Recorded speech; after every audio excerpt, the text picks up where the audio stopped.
All right, I'm Flux. I have Nonfiat with me, legendary Web3 gaming streamer, especially known for playing the game Lost Relics on the Engine blockchain. I'm very excited to have Nonfiat with me to explain his past in blockchain, his passion for gaming, and we're going to get into all kinds of stuff about the future of Web3 gaming. What's good, what's bad, what's ugly, what can we do, what should we do? It's a bear market. Oh no. All that kind of stuff. Non-fiat, how you doing? I'm doing great. How about yourself? I'm doing pretty well.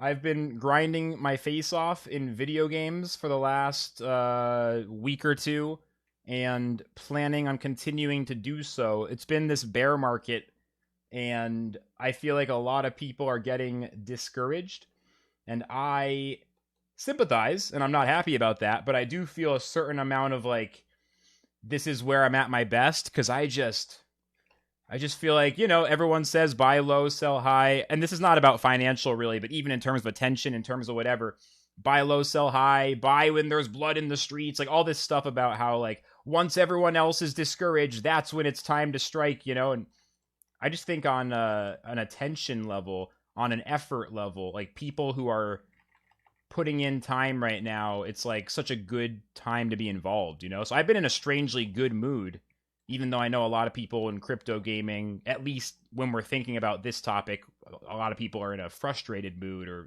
people are on the whole, there's an emotional, people not doing great right now, maybe in crypto. I don't know. What do you think? How have you been doing with all this stuff? I mean, it's been bear market for a while now.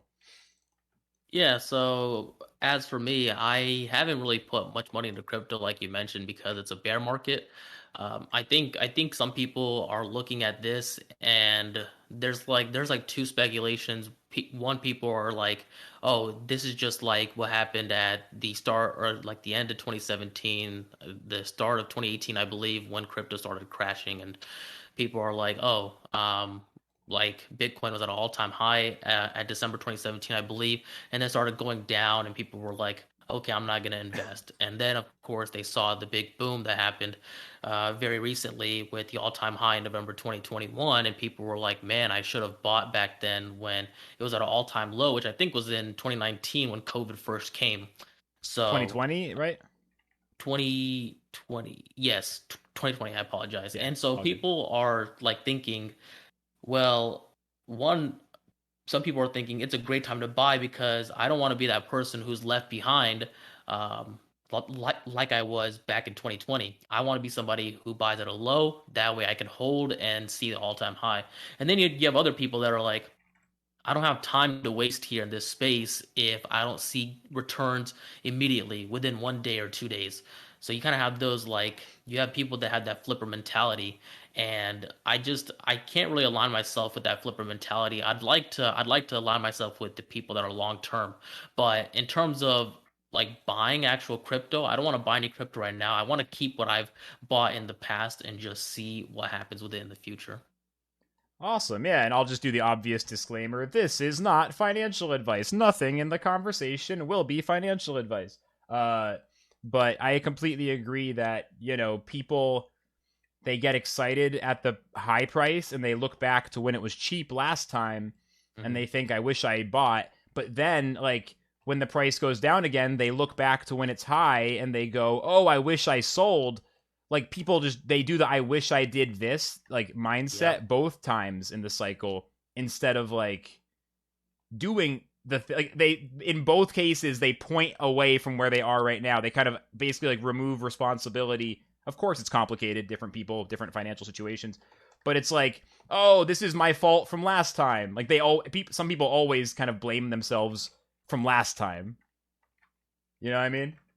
Yeah, no, exactly. And it's a rule of thumb that if you're gonna invest in the stock market or even the crypto exchange, you should never have hindsight bias to your purchases because once you do so and you start looking back, that's when you start having regrets and that's when you start making mistakes on future purchases because you're trying to use your past experiences to learn from it.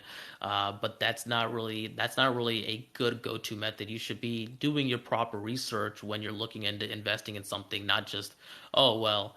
this thing in the past was super cheap. I'm gonna find another stock that's super cheap, and then it's going to rise in price like that. That obviously does not correlate. There has to be some sort of research as to why the stock that you initially wanted to invest in went up in value so quickly.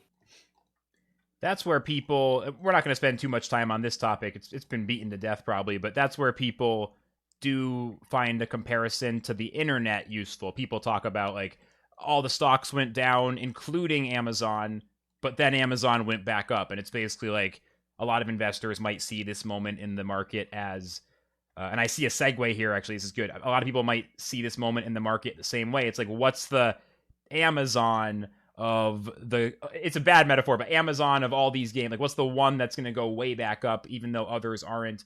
And I think there's an Mm-hmm. interesting segue here, which is that it leads to a question: who is best at predicting which games will be good? And that ties into a personal thesis. I'm curious how you feel about this. My thesis would be the people who spend the most time within reason, with some balancing stuff, like people who spend the most time playing these games tend to have the best intuition on which ones are likely to succeed or which ones have potential. Like, do you think that playing Web3 games a lot is, this might be like too obvious, but is it useful in figuring out which ones are better and worse? Yeah, I would say so. I think one thing that that's lacking on that front though is when you have all these players playing these games, you want to be able to accumulate that information somehow or some way, which hasn't been done so far. So when you have people playing Lost Relics, people playing Gods, people playing uh, Mighty Moem, people playing Circuit Breaker, these people, sure, they come on to streams and they might join discords, and you'll have a select few that will air out their concerns because they love participating in um, real time conversations with other people over the internet. But then you have most other people that are just grinding the game and leaving their thoughts themselves as they're looking for the dollar signs. You don't really have this engagement where people are constructively giving feedback as to what works well and what doesn't work well with certain games. Again, you do have that in like in certain circumstances. For example, when you have streamers streaming the game, someone such as yourself streaming the game and offering insights on. I think you gave Argontis a tip and trick on leveling alchemy a couple days ago, which I thought was very insightful. But again, it took the matter of Argontis asking you that question to lead that discussion. When you have that sort of constructive criticism and feedback, and you can collect that on a massive scale for all games and all players engaging in that, then you can start to form an idea of what blockchain gaming should look like in the future. That's amazing. So, how, in your mind, for people who don't know, uh, I mean, yeah, for people who don't know, you're an accountant or you do accounting related things professionally, just very vaguely. Mm-hmm. I'm not trying to like drop your whole life info here, but basically, the reason I mention it, you're thinking about it in an accounting sort of way. I feel like how to organize the information and take these disparate, experiences of different people, and then how to see the patterns across multiple people's experiences, like how to collect that feedback. How do Yeah. you think that can be done, or what are some of the things that could exist or could be better to facilitate that happening? Well, I think this kind of goes back to the whole idea of what a community manager is within certain blockchain games. You have some people that are community managers or mods in certain discords, and they have certain privileges, which I think some of them, if not most of them, are looking at how to increase Discord engagement, which they use bots to try to increase engagement. They use giveaways to increase engagement, which I think is totally fine. But it's not getting down to the point of like they're kind of narrowing their vision on community engagement within Discord when it should be community engagement within the game. And how do you do that? Well, I mean, one way to do that is to churn out content. Another way is to incentivize certain people to want to contribute, whether that's let's just say a random airdrop to somebody. So I guess that kind of gets back to that giveaway policy. But I think initially what we're seeing though is that mods and community managers are just looking at how to increase engagement within the Discord, whether it's just saying hi, hello, GM, typing in like GM, GM, small GM, text. GM, GM. Exactly, like leveling up your level within the Discord. Like, what does that do for the game? Absolutely nothing.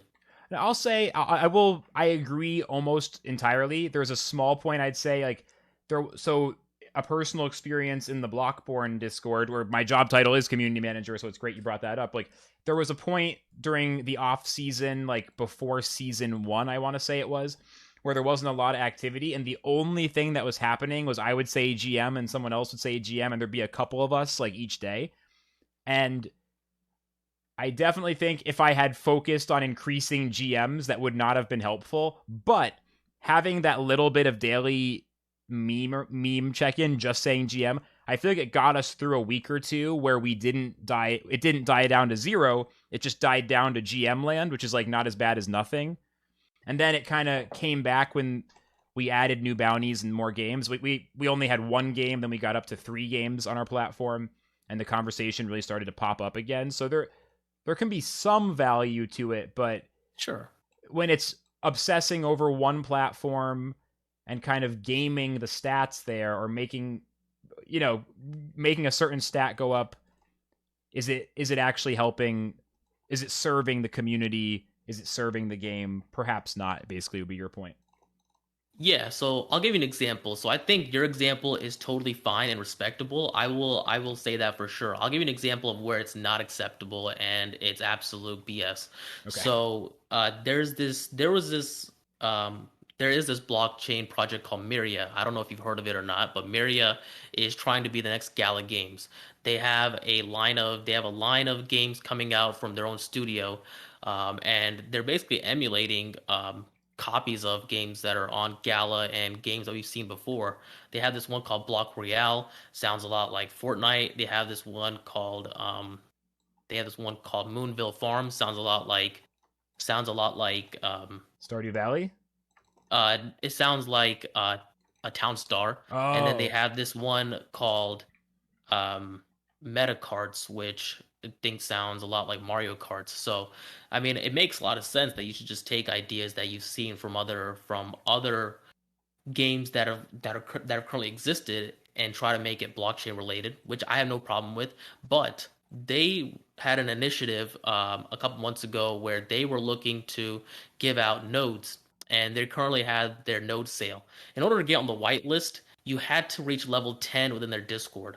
So how do you think people reach level 10 in their Discord? oh no. GM, high, nodes, when node sale, myriad to the moon. Literally, you'll see the same thing every few seconds within that Discord, because people are wanting to level in order to get on the whitelist for the myriad node, because they saw Gala nodes, saw how successful that was, saw the price of Gala soar, so they thought, hey, I'm gonna do the same exact thing that I could have done with Gala, but do it in myriad.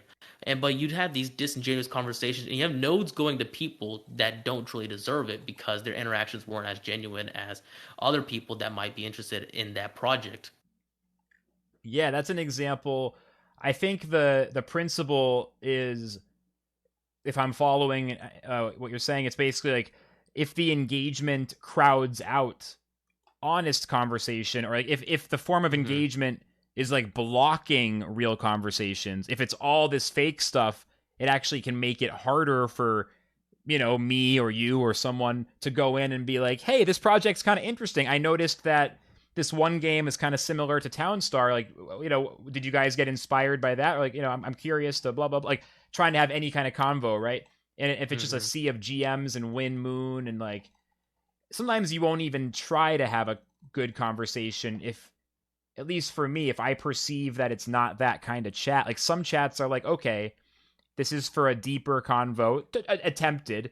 One example I would give is I am in many of us in the Lost Relics community are also in the Million on Mars founders community, since Mitch Zamara was a big part of the Lost Relics scene during the Easter to Halloween heyday last year, and he works on Mars, of course. And that founders chat is pretty high level discussion. Honestly, I had to kind of learn to be a little less of a troll. I had to kind of be a little more serious. Like they're pretty, they're talking about math and spreadsheets and figuring out ROI of different systems, and really intelligent. I mean, sometimes it's stupid, but often intelligent speculation and ideas. Right. Then there's other chats that are all spam, maybe like an old school, imagine like a scholarship giveaway chat from last year, Axie, right? Where it's nothing but Hmm. hello, sir, hello, manager, can I get a Right. team? Which is okay. I sympathize. They're trying to get a bag, trying to get some money. Like, those are two opposites, right? In Axie Scholar Chat, you don't try to have a smart conversation or a deep conversation, whatever the right word is. And in the deep conversation chat, you're not going to go, hi, win moon, win manager. It's like you kind of have to pick one of those. And I think that's why the point of this ramble. That's the reason the sort of less organic engagement, while it might not be ethically wrong, like whatever, bro, I'm just trying to make the chat bigger. I'm doing my job. I gotta do what I gotta do. It's like, no, no, okay, sure. But is it actually helping achieve the business goals? Is it doing what you gotta do? Maybe not as much as it appears on the surface. And that might apply to a lot of forms of fake engagement. That's my take on. I took what you said and I leapfrogged you with it like that. What do you think about all that? Is that too far, or do you agree with that? No, I think it makes sense, and I understand some of these games, and I'm gonna say quote unquote games because they haven't came out yet. Need that interaction just because they're still working on making the game, so I can understand. But if that's your premise on how you want to start your Discord and community, how long do you think it's going to take for people to stop saying GM? How long do you think it's going to take for people to start realizing, hey, where's this quote unquote game at? Or where's the update? Or, questions like that start to pop up. And then that's when people start dropping off because they were only there because of their initial interest in, oh, it looks like I might be able to make a bag. If I spend a week or two in here, figure out what's happening and how I can try to make some money, maybe I might make some money. But then once that idea of, oh, the game's not going to be out for a couple months comes to start to leak in, then you start to think, oh, I better leave this Discord because there's no money to be made here. And I think that's maybe part of the problem too, that we kind of have this culture within the cryptocurrency community where people are looking for instant flips. People aren't trying to stay long term dedicated to a project because they don't have the time for it. And that kind of goes back to my original thought of it's just something that this generation is kind of thinking where they don't have enough time to do things. Because if you think about it, back then when we were growing up, there was a lot of time to do a lot of things. Go outside and play, um, being able to chat with your friends IRL. Just because there wasn't a lot to do, but now that we have services such as streaming, being able to play games straight on your computer, being able to interact with people in the Discord, your time starts to shrink, and then you start to think, how can I create value out of the little time that I have? And I think that may be where the mentality comes from some of these cryptocurrency members. It's amazing how in crypto people have this short-term mindset that you're discussing where they want things to happen in a year or even faster that it used to be like decades. It used to be like Hmm. generational. Like, okay, my kids will be worth $10 million because I'm going to save enough for them to go to college. Like, it used to be generational. Now it's like I want to buy one JPEG and flip it and achieve that a decade of growth. Like, people have such a, yeah, that mindset can become so warped. Why do you think that is? Because it seems kind of extreme to me. For a long time I tried to just be like, no, I refuse to engage with this, but it's so common. I've had to soften up and be like, okay, you want to make money today? I mean, I don't know about that, but okay, let's talk about it. I've had to kind of meet people in the middle just to try to at least like have a dialogue, because it's common, that very short-term thinking. So why do you think that's so common? I think the level of growth in which we've seen society kind of transition into has been quite immense these past couple decades, right? Compared to what's happened in the past. You think about what happened in the 60s where automobiles were first starting to get developed, and then you go 3 decades later and then you have the internet, and then you have cell phones, you have computers being built, and then a decade later, because I'm thinking 90s and then early 2000s or late 2000s, you have the iPhone come out and you have MP3 players at that time, and now if you come to today's time, you have computers with amazing graphics cards that can play amazing games. You have people that are streaming on computers. You have I You mean, have this iPhones that have 5G internet, and this right yeah, now, right? Like this, I have two yeah, computers in front of me. We're in different states, many miles apart. We're in real time. There's people hanging out. They can chat. We can see that. Like, there's so much going on here. It's insane. yeah. Again, it's the level of growth that our society's kind of come to within these 2 decades.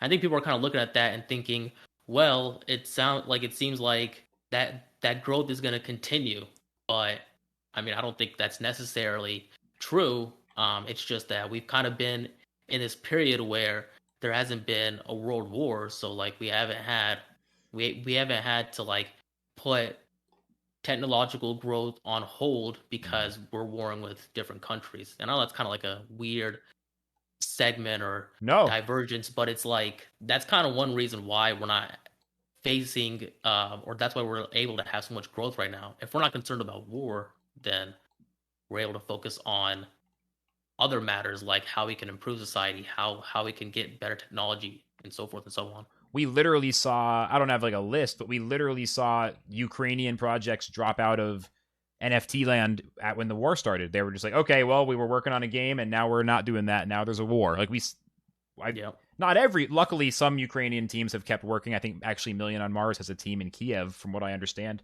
Hmm. Shout outs to them for continuing to make that happen. That's awesome. But it's understandable that some teams had people literally went to war and went to fight and then they stopped coding the game. Like that's very real.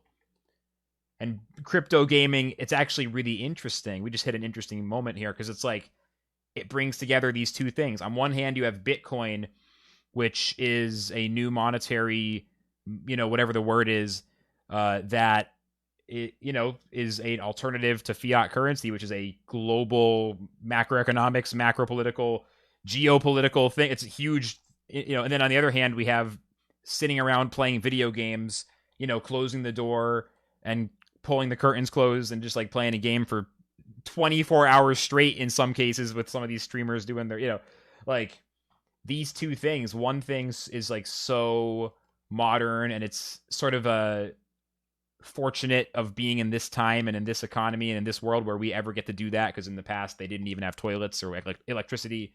On the flip side, it's this really big picture thing of like changing how ownership and property works, digital property rights, etc. I mean, does that ever kind of freak you out how weird that combination is? Yeah, no, I think you're right. It is a weird combination, but that just kind of goes to show again the times that we're living in where we can kind of have these dual concepts existing at the same time, and somehow in some weird way it still works. So I agree. Just it's just interesting that we could kind of see this kind of happen, because I tell you what, if you were to tell me when I was growing up that I'd be able to chat with my friend using some sort of video on a device as big as my hand, I would have looked at you and said, "Yeah, right." So I agree. The phone used to be the enemy of the internet. When the phone rang, the internet stopped because of dial up. Yep. Now the phone is the internet. It's wild. Hmm. Yeah, man. It's crazy how that happens, but it's now there's a certain kind of person who loved marketplaces and like World of Warcraft and RuneScape and stuff, and that same person, a lot of those types of people are now loving this crypto gaming world where like it's almost like they were training up for this really important thing, but it seemed like a game. It's almost, I don't even want to spoil it really. There's a sci-fi book that I don't know if I mean I'm sorry I guess, but it's almost like Ender's Game, It's like you thought you were playing a game, but it turned out the skills were real the whole time. I don't know. Yeah, no, I agree. Yeah, and I think when people look at blockchain gaming and they have this vision of play to earn, they start to envision like, well, I've already have gaming experience in FPS games like Call of Duty, or I have experience in MMOs like RuneScape or WoW, or even I have experience in dungeon crawlers like Diablo, and they think, well, why not just play this new blockchain game just because there's the opportunity to even earn. And I think that's what gets some people interested, and maybe even just, well, people already kind of think that World of Warcraft is dying. and they thought this for quite some time. So they're like, I wonder what the new WoW is. And some people think, oh, I bet you it's going to be an MMO where you can play to earn. And that's when they're just like, oh, well, well, if that's the case, then I'm going to start getting interested in blockchain gaming then. How important is earning to crypto gaming, in your opinion? I like personally, I used to think that earning was a key factor and motivator for someone like me to want to get interested in again that play to earn concept.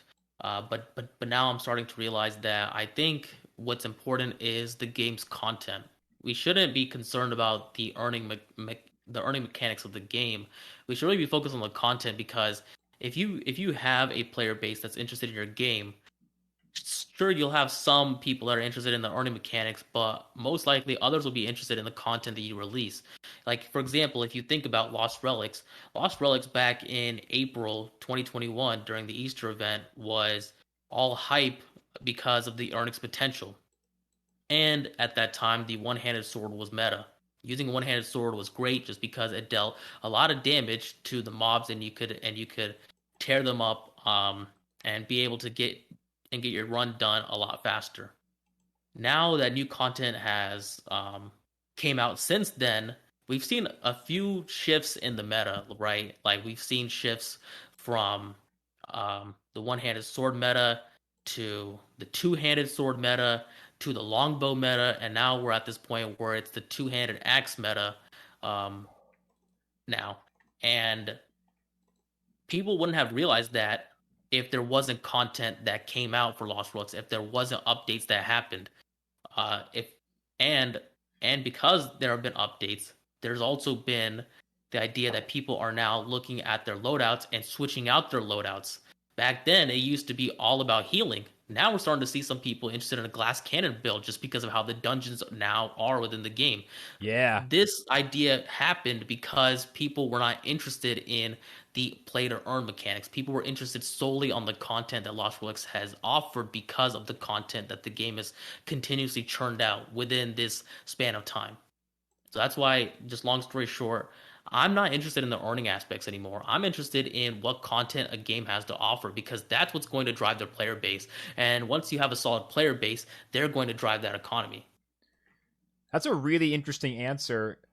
The shift from being initially motivated a lot by those earnings and that concept, and then later shifting to more focus on the content of the game.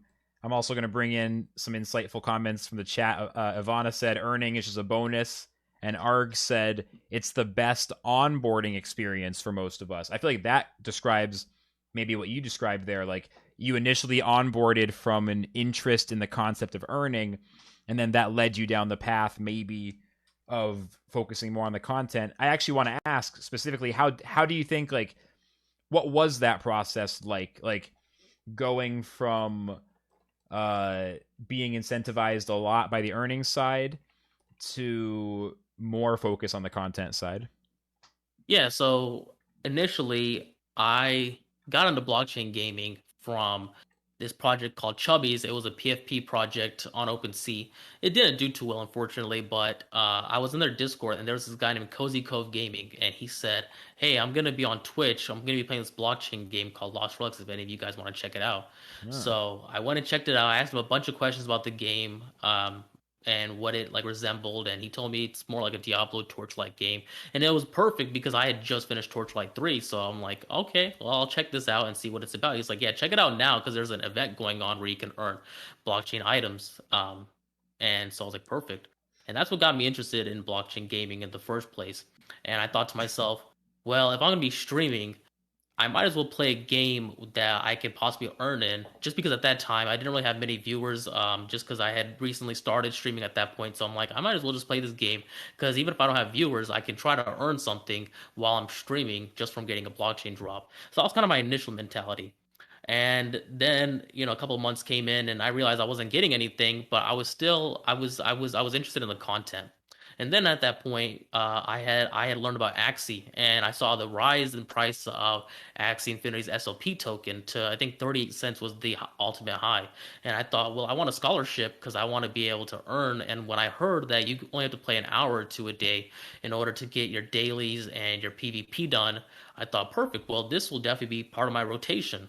And then of course, we saw SLP dip in price, and I started becoming less and less motivated on the content of the game just because I thought I'm not getting really incentivized monetarily, and that's what made me realize around that point I'm like I like games for their content.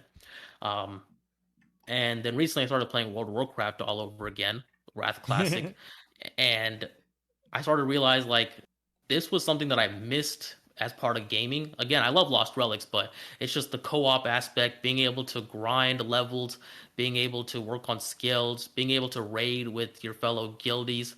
That sort of content I missed, and then that's when I realized, like, I swear, if there was a game like World of Warcraft, like that was blockchain, where you could earn pennies on the dollar, I'd probably play it because there would most likely be a huge player base backing it because again, the content is what drives the player base. So I don't care about making pennies on the dollar as long as there's interesting content in the game that I can pursue, such as again leveling, doing some raids, being able to see sweet loot getting dropped at the end of a dungeon. Like that's sort of content I enjoy. So at this time, do you feel like you're really hoping for new games to come and bring those experiences? Are you looking for the games that you play now to grow into that? Like, how do you see that vision becoming more of a reality? And by the way, guys, I see your comments in the chat, and I'll bring in some of the questions and stuff as I can. I appreciate the thoughtful comments y'all are leaving. So I'm gonna balance between these things best I can. But yeah, how do you non-fiat? How do you kind of looking ahead? Like, what are you hoping, or what do you have any like thoughts on what might be coming in the next year or two with that in regard? So yeah, so again, I don't want to compare Lost Relics to WoW because those are two different concepts. Lost Relics is action RPG, dungeon crawler style game. Again, that resembles more like a Diablo sort of vibe. So by no means would I want to compare LR to WoW. I still love Lost Relics, and I would not want Lost Relics to to transform into this idea of World of Warcraft because that's not what the game's intention is to be. It's an arcade style game where you go into dungeons and possibly come across blockchain drops. What I want for Lost Relics is to just be able to do co-op with a few members of the community so that I can have that content where I'm able to interact with other members of the community while I'm doing a dungeon run. We can start thinking about our builds a bit more. We can start thinking about how we want to improve our run times, possibility of DPS, possibility of heals if necessary, possibility of defense rating, things like that, because that's what I think is constructive within the community, and that will also drive the NFT valuation as well. Because when you have these conversations with other people, you're able to then attract other members to maybe even the same beliefs or maybe even not and maybe have even constructive debates. It kind of goes back to that subject and topic matter of creating that real genuine conversation around the gameplay within a Discord or even on a Twitch stream. It doesn't matter, but uh as long as that sort of conversation happens, then the game is relevant. The NFTs are relevant then, and the valuation then becomes more and more relevant, if that makes any sense. And so that's what I like to see with Lost Relics, and of course boss battles because we all want to be able to face some sort of boss battle like Ogandur when the game was formerly known as Forgotten Artifacts. Was that a boss in the old version? I don't actually know about that. Yes, yeah. So if you ever want to check it out, there's a YouTube video. If you type in Forgotten Artifacts Ogandur, you can see somebody named Lux, I think, who fought Ogandur, and you could just see the number of blockchain drops that were happening as you were fighting Ogandur, which again, that was a different time, but still, the boss battle is what it intrigued me. I'm not gonna lie though, the blockchain drops did intrigue me too, but I'm curious to ask. This is a little bit of a not like a unrelated, but it's like a side path. What in your mind? And there's no right answer to this at all. But what makes World of Warcraft such a great game that you loved it when you were younger and you find yourself enjoying it now? Like what makes that game? It's people have loved to say that World of Warcraft is dead, and they've been saying it for years, and it keeps dying over and over apparently because it's still alive and then it's So why is it so great? Um, yeah, I think that's a loaded answer, or I think that's a loaded question. So I'll try to keep it as concise as possible. But I think number one, it just Nah, comes down to ramble at the me. No concision. I demand it it. it it comes down to the content, really, right? When you first enter the world, you're given the opportunity of choosing your race and choosing your class. Choosing your race is important because there's certain passive abilities that you get depending on which race you pick, and then you need that synergy with which class you pick because. For example, if you're going to be like, for example, if you're going to be a rogue on the alliance side, you're going to want to be a human because humans have perception. That means that you'll be able to see people in stealth if you ever do world PvP or arenas or battlegrounds, right? So Right. like already on the first step of being able to create your character, you're already given this important decision of which class do you want to play along with which race, which is very interesting. And then when you enter the world, you're given quests that allow you to progress your character from level 1 to max level. So you already have this goal in your mind of okay, I had this long-term goal of hitting end game, which is max level, which already kind of gets you into the content once again. And then you have these quests that you do. And these quests are short-term goals in order to help you get to your long-term goal. The short-term goals of quests are the rewards and the experience. You already need gold and you already need improved armor in order to progress your character. So that's again some additional content that gets you enticed in the game and it wants you to get to the long term or helps you want to get reach your long term goal of max level.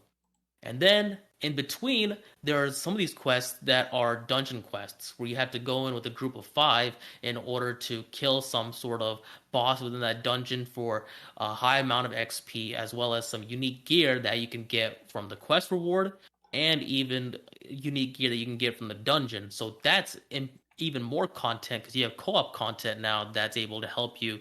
Um, Get to know other members of the community and also be able to kind of compare yourself to other players of the community to see how well you do in terms of DPS, being able to handle dungeon mechanics, so forth and so on. So it's just that sort of content that drives you to want to excel and improve your character. And then once you hit max level, then you're just basically raiding, doing daily quests, doing battlegrounds, being able to farm honor, being able to do a whole bunch of content to want to improve your max level character. And so you kind of so some would think that when you're leveling and you hit max level, you basically beat the game. No, you didn't beat the game because there's additional content for you to pursue, such as end game dungeons to be able to get the best gear possible, end game raids to get even further better gear, being able to do world PvP, doing PvP within battlegrounds to farm honor to get better gear to be able to face the opposite faction. Things like that is what drove me to want to get back into WoW because just that amount of content right there is enough to keep you satisfied for, I mean, personally, I'd say at least a year or two. How did it feel? When did you start playing again? I started playing again last year. I first started playing retail, but I realized that retail was too easy for me, and I didn't enjoy it as much. So then I got into um, Burning Crusade, which I played for I think about a month, and then I kind of dropped it because I just got back into Lost Relics and got addicted all over again. And then Wrath came out. I I believe last month, and that's what got me back into it because I never played Wrath growing up, and I know I always regretted it because everyone always told me that Wrath was one of the better or one of the best classic expansions out. Like once Cataclysm came out after Wrath, that's what they started going downhill. So it's like I want to play at the utmost peak of WoW classic content, and after that, when Cataclysm comes out, I don't know if I'll play it, but more likely than not, probably not. Wow, so you that makes a lot of sense to me. You figured this is the peak expansion. It's happening now in the rebooted like run of the game, and so it's like now's the time to revisit it and put time in because this is the best it'll ever be until the next time retail reboots it in 10 years again, and then we'll do it again. Probably. Yeah, something like that. Yeah. That's amazing. So when I hear that, I just hear like there's so many systems, there's so much content. It's very like well built where there's always motivation to try to get this thing to then do that thing, and then you get, more stuff from that thing to then do another thing, and world PvP and raids and honor and all these things. Um it sounds like it's the kind of thing where it takes a lot of people. Probably like the team that built World of Warcraft must have been really big, I'm imagining. Yeah, I would say so. I know that Blizzard um prior to starting World of Warcraft had games like Warcraft, Hearthstone. I believe Diablo was out before World of Warcraft. Did you say Last I Hearthstone? checked, That wasn't until way later, right? Hearthstone. Yeah, but again, just the team that it was making World of Warcraft, or people that made games like that, and it's just like you have to think that they were just kind of a big company from the standpoint of um, like already from the start type of vibe. So, are there any upcoming games or things, in crypto gaming right now that you think are likely to become the World of Warcraft of crypto games and stuff? Is that even a reasonable thing to ask, or is that silly? Like, what are your thoughts on what will be that with NFTs? Like, does anything come to mind? Yeah, I can't say with some assurance that there's anything that comes to mind like that because even if you think about non-blockchain games, there are many games in the past that have been voted to be the WoW killer. Like this is going to be the WoW killer. We have yet to even see it because it hasn't even came out. Like New World. New World was supposed to be the WoW killer. That didn't happen. Sure, they had like a lot of viewers, but then something went wrong. I don't know the specifics of it, but something in their game mechanics didn't work properly, and Amazon um, did not correct that issue properly the way the players wanted to see it corrected.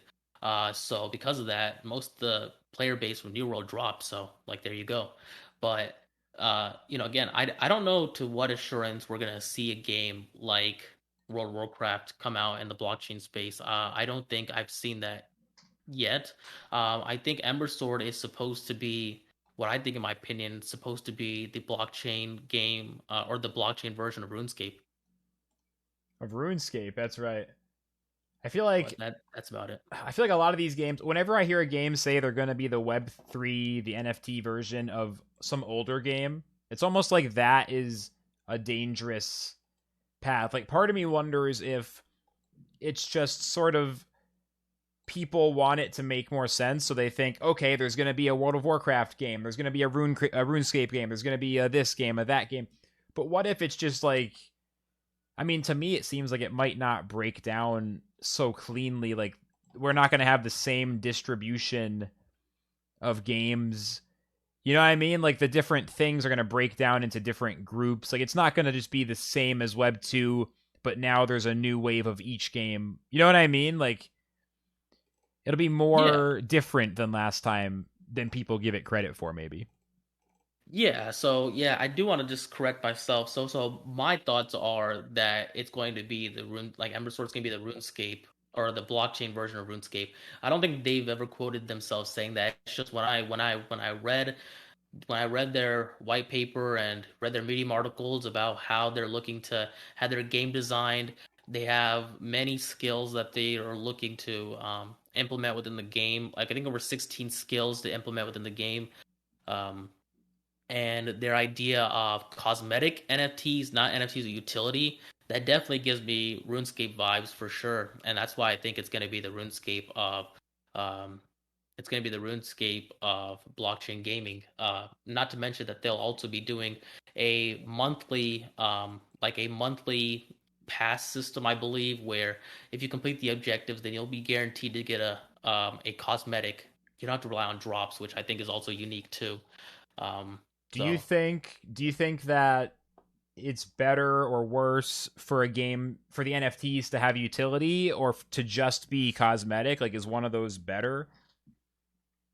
I think it depends on the game itself and what the game is centered towards. I think a game like Ember Sword makes sense to have cosmetic NFTs purely just because if the premise is that world PvP is supposed to be driven by your level and your skills, then it doesn't make sense for somebody with a high level with skills associated with themselves to have a legendary or transcendent sword, because then that person's just godly. Like if you see that person in a PvP zone, you're gonna want to run away because you don't want to face that person because he's gonna gank you and he's gonna take all your stuff, right? So, um, a game like that, of course, Ember Sword is probably thinking they don't want the game to be super unbalanced, because if their premise is that the idea is there's going to be levels and skills associated with your player, then it doesn't make sense to have NFTs with actual attributes. They should just be cosmetic by nature, making it so that players have to grind for their skill levels. But in a game like Lost Relics, where skills are irrelevant because we don't have a skill tree, we're not able to add points to strength, dexterity, agility, stamina, etc., then the relics are what we use to boost our skills, right? To be able to put out more DPS, to be able to heal a lot more than other individuals. So, um, in a game like Lost Relics where there's no skills, I think it makes sense to have NFTs that have additional utility to help boost your character. This is another good question from Arlindo. What about established games adopting crypto? Do you think that will happen? Is that possible? Seems difficult at this stage, at least. No, it's already happened. Eve.io was a Flash FPS game, um, that was initially non-blockchain related. And I remember this because um, I played it a couple times just because I was looking for a Flash game to play, just because I was using a laptop with not so good of a decent graphics card. And I remember playing it, and it was a decent, fun game just to play like a couple rounds in, because I think the matches were like 10 minutes long, I think at most, and queuing in for matches took about like 5 seconds. Yeah. That game recently adopted crypto, and I'm not. I think they're on this. I don't want to misquote it, but they're on a blockchain. They're on Solana. Solana, I thought so. I didn't want to misquote it though, Yeah. but Eve.io, it was a non-crypto game that's Yeah. adopted crypto, and they've gained traction. That's They've gained quite a bit of traction. That's ev.io. Yeah. Ev.io, got Ev.io. I call it Evio, but I don't know if it's Eve or Ev, or I don't know. I don't know how it's supposed to be said. Yep. But that's a good point. What about, so that was the game that was they reached people for the, they built their community from the ground up with, I think, with the idea that, like, at least when I first heard of it, it already had crypto in it, and it was like starting to get people like, what about bigger games? Yeah, what about a game that already has 1 million players, or like, like a game like Lost Ark, New World, World of Warcraft, FF14, like maybe not quite that big, maybe, like, what about games like that? Do you think it's possible a big game that's already established with a large player base? Do you think it's possible that something could adopt NFTs, or do you think that in the current cultural environment or the technology or something, do you think it's not viable? What do you think? It's definitely possible. It'd probably be a big scale project that would take uh, I want to guess maybe at least 2 years to implement, depending on their size of player base. It could be down to 1 year, just depending on how well their technology is and how big their team is. But I think the problem that you come across is, if a game were to do that, that already has an established player base, how exactly do you go about balancing out the the system? You can't just, for example, in World of Warcraft, let's say that there's, just for example, like, let's just say that there's 1,000 players that play World of Warcraft. Right. Only 100 of them are level 80, which is max level in Wrath, and then you have the rest of the 900 that are leveling, um, and so they're not at level 80. And let's say that they were to say, hey, we decided to implement NFTs. You can get them in dungeons. The harder the dungeon, the higher chance of higher tier rewards. Kind of like a Lost Relics model in a sense when you think about it, right? Right. Then you only have 100 people that are level 80 when Blizzard announces this, and those 100 people already have a direct advantage of getting the highest drop rates. Now, it might not happen necessarily, but when you speak to those other 900 people, they'll say, well, that was unfair that Blizzard just implements NFTs all of a sudden in our game environment when we weren't even ready for it. Like Like, what are they thinking? They should reset everyone's stats and start from level one if they want to make this a fair process. So yeah, it's kind of a tricky topic if you're implementing crypto or NFTs in an already established game, just from the premise of how do you go about balancing how do you go about balancing the NFTs and the way players can get NFTs if you already have an established player base that have various levels within your system already. Yeah, it's a good point. So, do you think that games will mostly have to decide early in development, like if they want to include NFTs, like that needs to be something that happens early. It can't be added in like once people start grinding, then the stuff you just described where it's not going to be fair because no one knows until it's too late, kind of like is that just always going to apply, you think? No, not necessarily. I mean, there's going to be games that can do this, and if they do decide to do this, it's fine. But those game companies should realize that not everyone is going to feel like a winner at the end of the day. Even if you take my other example, where I say my beliefs are that the game should have a hard restart or a hard reboot, and everyone should be back to level one. I bet you those people that are level 80 aren't going to be happy Yeah. that they have to start back again. So again, it's not like everyone's going to be a winner. It's just how do you go about making it so that you can properly implement NFTs into your blockchain game? I think, like you mentioned, it's probably better that they think about it in the forefront. So if you're saying that you're launching a game, you should say I'm launching a game and it will have play to earn mechanics, rather than saying I'm launching a game, it's going to be on the Steam store, and then say 3 to 4 months down the line, oh yeah, it's going to have NFTs. By the way, some games I think you can get away with on, depending on what type of game it is. A game like WoW with a leveling system, I don't think it's possible to do that. But I mean, if it's an FPS game and you decide to implement NFTs, it's a lot easier to do it on FPS because you don't have you don't unless your game is based like Call of Duty style where you unlock different weapons at different levels, it should be fine. Yeah, I mean, Ivana has a good point in the chat. Arg said, Cliff said, game developers and AAA studios aren't willing to be involved in the blockchain ecosystem. And Ivana points out that they'll let indie games do it first, basically, and struggle. They are for sure watching the space. I mean, there's no question that a lot of people are paying attention. Ubisoft has a small NFT thing they did on Tezos with a Tom Clancy game, for example. There's other examples. The biggest issue has been on a cultural level. Gamers have, in my opinion, for very odd reasons or for reasons that don't make a lot of sense, really, they've really pushed back against crypto gaming. And there's even a certain idea of like, we did it, we stopped it. It's not going to happen, guys. NFT gaming, it's not happening now. Good job, team. But that's kind of a take some people have, which I think is completely misinformed, of course. So what about that aspect? Like, do you agree that that's a problem, that there's a lot of people who just are super anti NFT in the gaming space? And if so, how long do you think it would take for that to not be? Because that's the biggest issue, I think, for AAA studios is people get really like their communities will rise up and attempt to like protest it, and it gets very dramatic. Yeah, I mean that is a problem, right? Like I think Blizzard launched a survey last year where they asked their community if like select members of the community if they would like blockchain to be part of World of Warcraft, and their community said no. Now Blizzard, World of Warcraft has a huge player base, so if these members say no, and on a survey wide basis you see more no's than yeses, then in order to retain their subscriptions, they're going to agree with the majority of the player base that say no. Like for example, uh, let's say that 80% said no and 20% said yes.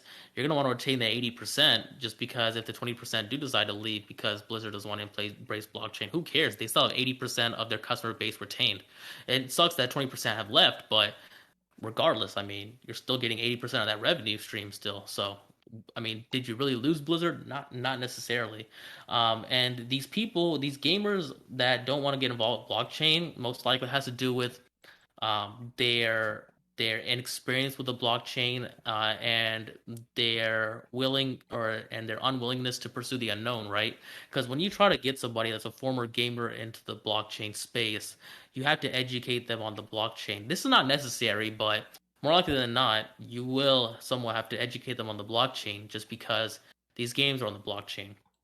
If there's a game out there, if it ever comes out, where you're not needed to make a wallet and you're able to, let's say, maybe connect your Google account, and that's how you can start earning NFTs, then it's a subconscious process, right?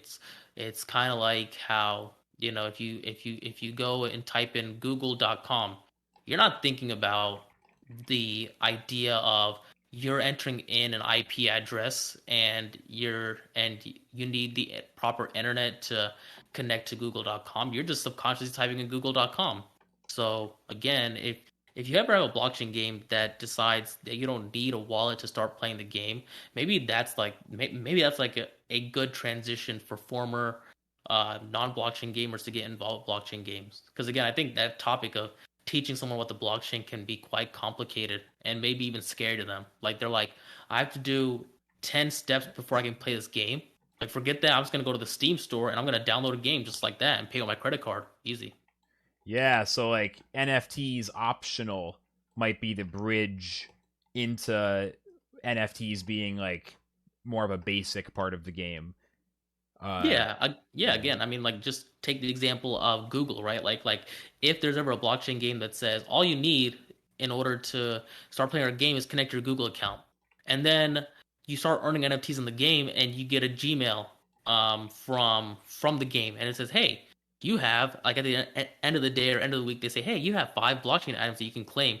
Just click this link, and the items will go straight to your Google wallet, let's say. Like, how simple. Like, they didn't have to learn about the blockchain.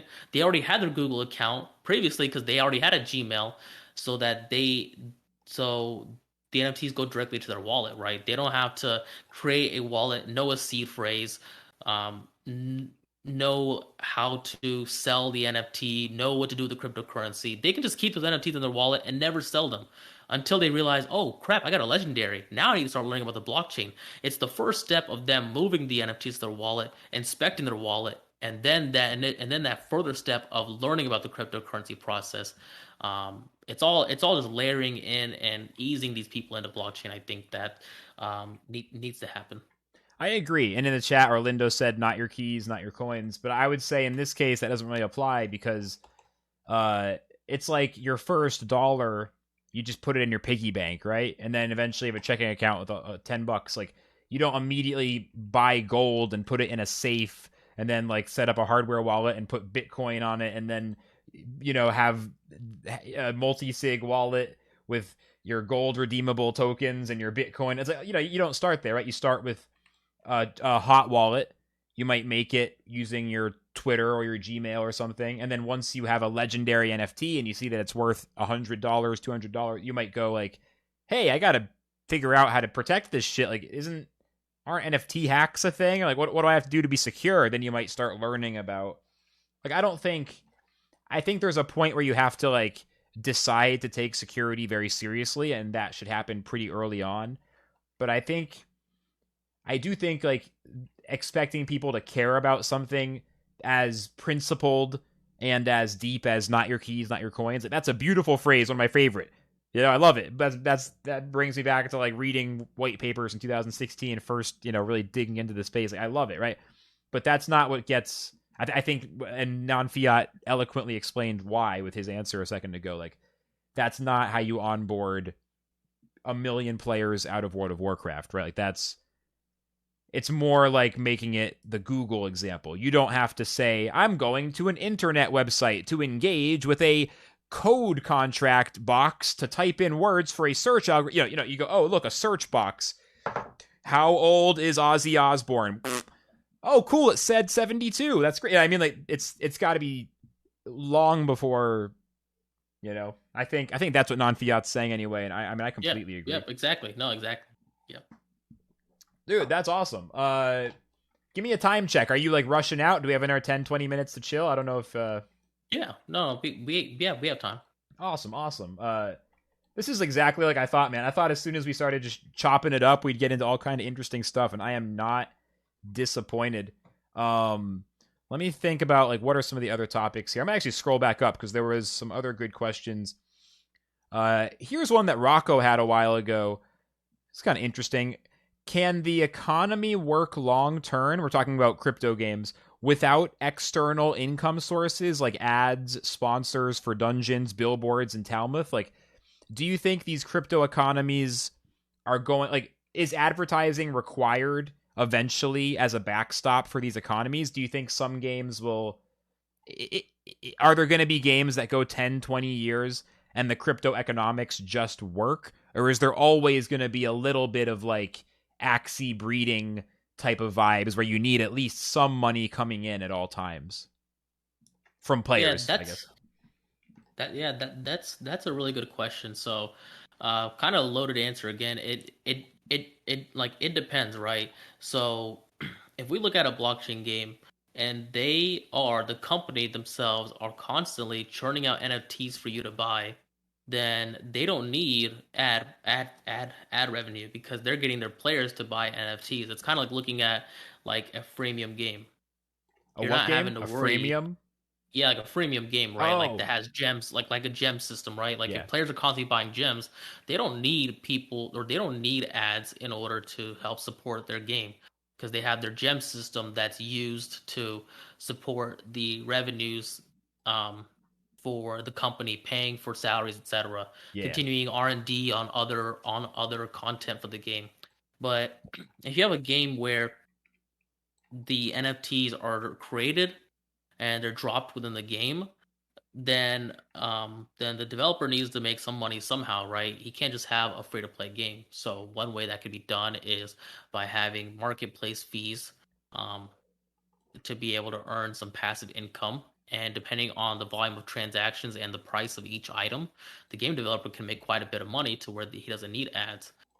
But if he's not seeing that sort of earning, he has to create some sort of situation where players are continuously purchasing something from the economy, which would then maybe have to rely on updates to the game to make it so that he shifted the meta. Um, so now people are currently transacting in the marketplace once again because the meta has shifted. So now people are buying up the best in slot NFTs for that game.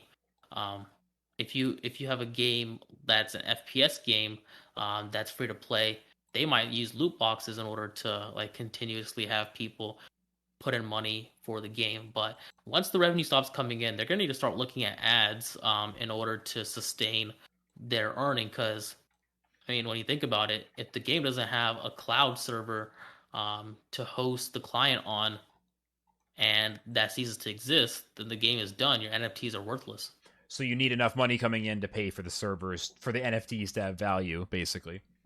Yeah, I mean, hell, even the devs need to eat too, right? That would be nice. Yeah. So does that mean if you see ads in a game, that's a bad sign for the game? Is are ads in a game like a sign that they're running out of money? I mean, it's interesting. Most games so far use the marketplace fee model. Axie, Gods Unchained, Lost Relics, many others. We don't see a lot of ads so far. So are ads a sign of like last resort trying to make money, or should more games experiment with them, or like what do you think about that? Yeah, that's a good point. I think again, if you have a game where they mint NFTs and they drop them in the game, then you have to think from the player standpoint that how like you need to think for a second how is the dev able to fund himself? Does he have investors and those investors have a share and he was able to receive some seed money so he can use that seed money to continue to fund the project, or is it the opposite where this dev just dropped in NFTs and he was hoping that the players would sell their NFTs daily in order to make revenues. Um, and if that's like if it's the latter that's the case and you see ads, then you have to think that people aren't transacting on the market as much, and that's why you're seeing ads. Um, so then you have to think to yourself as a player, Why aren't players transacting? Is it because they already have their items that they need, or is it maybe because they just feel like, or they just feel like there's nothing that they need to buy at the moment because there isn't any new content, like, you know? So it could be something. It really could be a sign of, maybe it is something to be a little worried if the game Yeah. relies on ads because it means marketplace revenue might be slowing down. Yeah, and there's other ways of making money in addition, right? Like if you have a blockchain game and you have your own token and you have some tokens in your treasury, you can just put those tokens and you can stake your tokens based on what the value is per ICO, or even stake USDC for some passive earnings, so that you don't have to worry about implementing ads. I think it's all about strategic investments, right? Like being able to put the money that you receive properly into some sort of guaranteed way of making passive income, like staking, like I mentioned before, or using those funds to uh, turn out even more content and hoping that the player base will continuously purchase NFTs from each other within the marketplace. There's actually an interesting tie into this with two comments in the chat that goes with what you're saying. So Ivana said serving Coca-Cola in Talmuth next update is joking. Rocco said, but if you keep minting NFTs, it devalues all the other NFTs. So which is definitely true. Like for example, if Lost Relics makes Pumpkin 2 and it does the same thing as the pumpkin that exists now, which is a useful item, that would devalue the current pumpkins potentially, stuff like that. What it makes me think of is a random thing that I've thought of before. What if just doesn't I don't know exactly like how to conceptually like wrap this idea up, but as a specific example, what if you get drops in the game? What if Coca-Cola, for example, hypothetically example, Coca-Cola pays Lost Relics $1 million, whatever, and for the next month as a promotion, Coca-Cola is dropping in the game. So if you get a Coca-Cola NFT, you can go to the Coca-Cola website, burn the NFT, and they'll send you a free case of Coca-Cola.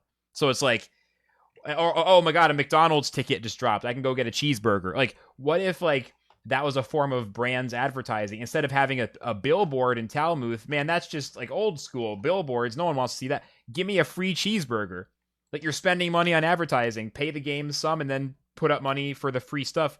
I think that would be a really interesting example of there's got to be a million things along those lines where the NFTs allow for some very interesting, like, sort of.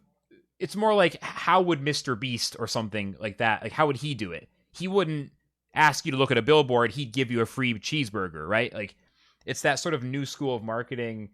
It's something that I wonder if one day I can try to make happen in a Tezos game. If I could, like, figure out, like, you just need NFTs to drop, a sponsor to be on board, and then the NFTs are used to redeem for free stuff from the sponsor. Like, does that kind of thing make? Do you know what I'm saying?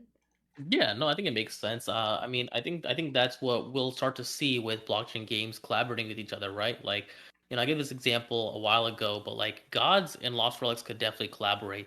And the way they could collaborate is if you get a drop from Lost Relics for a specific token, um, or a specific relic drop actually. That relic is usable both in LR and gods, because gods has relics that you can equip to your god for Yeah. some sort of ability, right? So like that's an example of synergy right there, to where there's a cross promotion going on, or maybe even the contra, right? Like gods releases some packs, and let's call it the lost. Let's call it the lost expansion, just lost expansion. And Lost Expansion, you have unique cards that can drop. I'm only going to limit the cards to relic cards. Like, let's say that there are 3 relic cards that you can get, and they're associated one with nature, one with deception, and one with war. You got to assume that the war relic will probably be a strength buffeting relic in Lost Relics. The deception one could be some sort of peekaboo NFT, and then the nature one could be some sort of rejuvenation relic. You could definitely see both instances. One, Lost Relics would be RNG based on drop rates. Two, the other side is Gods releases some packs, and based on how many people buy packs, Lost Relics gets a cut of that. Like, I think if I were both games, I'd probably go with the second model, because people are buying packs from gods, and Cliff could get some passive income just from the pack sales that happen, and we know how many, or we know like the pack sales that happen in gods. A lot of people buy packs; they go crazy over the new cards. So Yeah. I can see the second model working out. But again, that's a synergy where both games are able to advertise, and the NFTs are usable in both games. So that creates synergy for both games to have a player base, a unique player base, be introduced to both games. Anything that brings player bases together like that. I even think like another example, what if for a bounty to win crypto, you have to, you know, win 10 games in Gods Unchained and then you have to collect, 20 mushrooms and lost relics and then you have to, get to Bear 2 in Axie Origin. Like, you can imagine like combinations like and we've even seen that a little bit. The game Million on Mars has had a few collaborations like this where they did something with a game called Sunflower Land. I'm not as familiar with, Yeah. with that other one, but like you get sunflowers on Mars, and then if you got enough of them, you could like redeem a cosmetic in the Sunflower game on Polygon. I think those cross. I'm seeing it's still early, right? But I'm seeing some of the most forward-thinking people who are always tinkering and trying the newest stuff. I'm seeing that was like 6 months ago, 4 to 5 6 months ago, like, with when Mars started doing that. They might not be the very first, but that was like a moment I was like, oh wow, like that's actually happening now in this one game. Like that's so more stuff. It feels like over the next year or two, I definitely agree with you. We could see a lot more of those sorts of experiments starting to happen. Yeah, and I kind of took it as a I took it as a segue. But I mean, getting back to your example, that could also be a possibility too, where you could Coca-Cola teams up with one of the leading blockchain games and says, "Hey, if you happen to get our NFT, turn it in for a free 6 pack or a free 12 pack on our website. Just make sure you burn the NFT. We already have a special site for it where you can link your wallet. We accept many wallets. We accept MetaMask, we accept Engine Wallet, we accept Wax Wallet, etc. And you just connect it and you burn it, and then you can place your order. That could be the next level promo code. It could be another way like that. NFTs could possibly be defined in the future as another way of using a promo code. 100%. 100%. Okay, we could keep going down this path for a while, but instead I'll shift to my last sort of topic, sort of a cool down topic, which I think everyone can relate to, and it ties back into the beginning of the convo. We are deep in the bear market. I mean, it's only been, what, 4 or 5 months? At least people feel, as far as being deep in our feels, we're deep in the bear market. If you go to crypto Twitter, I was talking about this a lot in my last stream a couple days ago. Like everyone is either posting, and I'm not making fun, but I'm just describing what I'm seeing. People are either posting like, "I am sad, I'm miserable, like I just don't feel good today."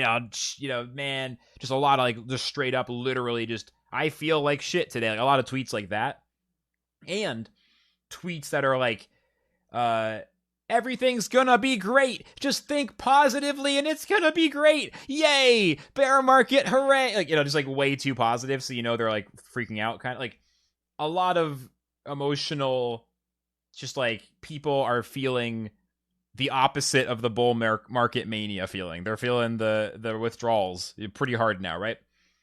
So Yeah. basically, what I mean, like, do you feel kind of demotivated right now? Like, are you kind of like feeling the bear? I guess let's start with that. Like, do you feel that kind of vibe for yourself, or like how are you relating to the current? We talked about before. You're just buying stuff, but like on an emotion, or you're holding instead of buying or selling.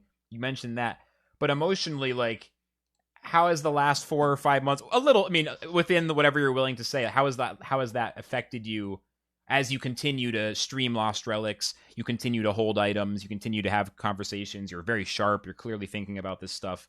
How has it been for you, like, beyond the fact that you're holding? Like, how have you dealt with it without letting it like mess you up too much? Yeah, I mean, I can't say that it hasn't impacted me. I try to retain some optimism with Lost Relics, but at the same time, it kind of is hard to keep that mentality up because you start to notice that there were some people that were interested in the game when the economy was doing well. Like people maybe even back from November of 2021, because that's when Engine was, at an all-time high. I think it was around 350, $4. I can't remember clearly what the price was, but it was around there. And people were really optimistic, and that's when Shadowstone system came out, and people were trying to get Shadowstones too, because if you made, if you got 10 Shadowstones, man, you just got 40 cents. Like, go figure.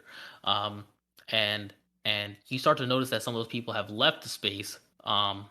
And they're not around as much anymore because of the bear market. So I will say it's impacted me in that way, that you don't get that sort of interaction. But I'm glad to see that the people that are still here in the bear market are the real ones, and are the people that still believe in the project and all. And I'm not trying to downplay people that leave, because because cryptocurrency is an international concept. You have people that are from different walks of life that have that might have looked at Lost Relics or other games like Axie as a source of income. So I don't want to downplay their situation, but again, it just feels bad that they haven't been here. But again, just to answer your question, how I dealt with it, I tell people that I tell people that if you just go back to 20, like what, late 2017, and you saw that big boom happen, and then you saw that cryptocurrency went down, and then you saw the boom that happened in 2021. um, I try to tell people to do your own research, but there might be a chance that things come back up, as blockchain technology is very new and we haven't seen concepts uh, come out that have been theorized. Like, for example, there's the concept of being able to possibly in the future one day pay your rent on the blockchain. By being able to connect your wallet, and your wallet having a certain amount of funds, there might be a smart contract in the future that will automatically make the payment. And the lock, let's say the lock is linked to the smart contract, and as long as your rent is paid, that lock will open for you every time. The second you run out of funds, that lock will You're homeless. will stop You're working. locked out. Yeah, you're homeless. Exactly. You go home, Um, you bought one too many drinks and you didn't realize it. You're like a buck short, and it's just like, nope, you're sleeping outside today. I'm exactly. making a joke And of it, but what you're saying yeah, actually is real, though. Of course, of course. so that level of automation is not only technology based from the standpoint of the lock, but it's also technology based and automated based on blockchain technology, being able to implement that smart contract and being able to allow you to live in a space without you even having to think about it. It goes back to that example of typing in google.com. In the Mm-hmm. future, you might not even have to think about opening the door without even thinking about using an actual physical key to open it. So um Or I I even think about like that technology. Yep, sorry, go ahead. no, you're good. We have a Mhm. little bit of the stream lag or whatever. It's all good. Basically, like even another example with the renting. When you initially rent the apartment, you have to submit pay stubs. If someone's young, they may need a cosigner. Mhm. What if you could? I mean, this wouldn't work out for everybody, but for some people, what if you could link up your MetaMask or what have you, and just confirm a transaction to show that you have as much money as you claim to have. Like, okay, there is $5,000 in the wallet. They don't get the money that moment. You'll pay when it's due, but you can demonstrate how much money you have, and instead of going to a bank and getting pay stubs or what have you, maybe there's like an automated check. You can just plug in your like. I saw an NFT drop. I was like kind of interested in, and then I think it was an expensive drop, so it was like to apply for the whitelist, it's only going to approve you if your wallet has zero point 0.5 ETH in it. And Yeah. I think the idea was like you can't get on the whitelist and then like try to get enough money later. It's like nah, like either you can afford it or you probably shouldn't get on the whitelist. Which Yeah. regardless if that's the best way to do it, that's not like there's a lot of ways the transparency could remove some of the middlemen maybe, along with then that smart lock that you describe, which would see how much money you have. Then it allows you to pay the first $1,000, then it unlocks for the next 3 weeks, or something along those lines. Yeah, exactly. So just, telling people about these sort of experiences and what we could possibly see in the future of blockchain technology, I still try to keep an optimistic approach to this bear market. And again, I feel like part of that, and part of the reason why I can do this is because I'm fortunate enough to have a job. So I don't have to worry about paying the bills. So I can kind of have this positive mentality. But let's say I was somebody that didn't have a job, and let's say I was somebody that lived where my standard of living wasn't quite well, then I'm looking at blockchain games as a sense of earning that I could definitely understand that those people um need to move on and find another way of earning because they don't have the leisure and ability to sit around and wait for the market to bounce back. They need to take whatever funds they've gotten and liquidate. So Yeah. I can understand both perspectives, but for me, I'm optimistic, and I continue to play these blockchain games with anticipation that when the bull market kicks in again, we're gonna have that influx of no pun intended, but influx of people coming back in and wanting to check out blockchain gaming and see what it's all about. Man, that was such an awesome hour 15 or so. Like, we're definitely going to have to do a round two. I am not disappointed in the results of me and non-fiat and excuse me, getting into a voice chat together and chopping it up. Bro, thank you so much for taking the time. This was actually awesome. Yeah, thank you for having me. I really appreciate it. Yeah, definitely can't wait to do this again and hope to see more guests. I hate to call anybody out, but maybe Ivana. Just I'd love to. just I'd put it love to. out there. Ivana's invited. 100%. We'll talk if she wants to. The Queen of Queens, right? The Queen of Queens. She can give me shit for all my mythic drops in the voice chat. It'll be real painful. I'll just have to go in the corner and hide. Ivana doesn't want to because she makes so much fun in the text chat. Now she's gonna have to live up to it in the voice chat. This is actually perfect. She's gonna have to walk the walk. You know what I'm saying? Yeah, of course. But yeah, Flux, this was hella fun. I liked the way you transitioned the topics. I liked the deep discussions we had on various topics. It was a lot of fun. I feel like the best conversations with video games happen when I'm gaming. I've been playing Lost Relics this whole time. Like, it sounds like bullshit, but you see what I mean? I don't think I would have been in that zone if I was sitting here twiddling my thumbs literally. All right, Yeah. bro. Anyway, I'm sorry. I know you're trying to do a nice. You're trying to like make it clean for the end. Thank you so much, everybody. Please go check out Nonfiat on Twitch as well as YouTube. He has introduction guides to games, opinions on things, blockchain rap of the highest caliber, and probably some other stuff. Go dig in the back. First few videos, find some embarrassing ones he forgot to take down or something. Who knows? Nonfiat. Thank you so much, sir. Until next time. This is where we'll end the recording. We're streaming. You don't have to leave the chat yet, but for the recording, goodbye.